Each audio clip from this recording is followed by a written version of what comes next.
C12 celebrates Black history.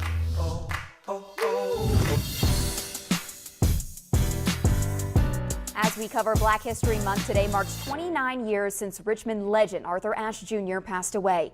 Ashe is now laid to rest at the historic Woodland Cemetery in Henrico, which over recent years has gotten a major facelift after years of neglect. Our John Hood breaks down legislation currently in the General Assembly that could help organizers restore history. The sound of progress being made at Woodland Cemetery as volunteers continue to remove trees, roots, and uncover grave markers thought to be lost years ago. The historical significance is that this is an African-American cemetery, a historic African-American cemetery, that is the final resting place for an estimated 30,000 people. Over the last 3 years, Kathleen Harrell has been leading volunteers to make Woodland a staple for the community once again. The Henrico County teacher says she got involved after visiting the gravesite of Arthur Ashe and realizing sections of the site were in poor condition.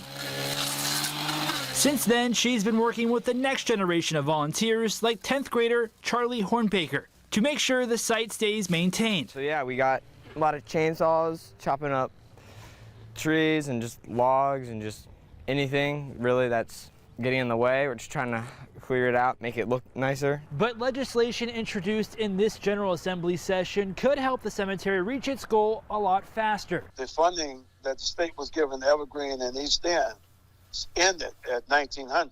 So anybody interred after that, it wouldn't fit us. We couldn't get into those funding because we weren't open until 1917.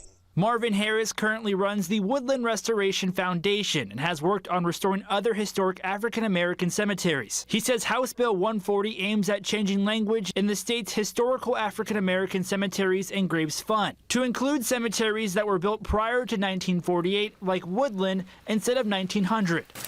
Marvin says any legislation for African-American cemeteries is good legislation, but the work cannot be done without dedicated volunteers like Harold. Arthur Ashe is the person who inspired me to come out here and to make a difference. And I think that's really the definition of a true champion. Even after death, he's able to inspire people. On your side in Henrico, John Hood, NBC 12 News.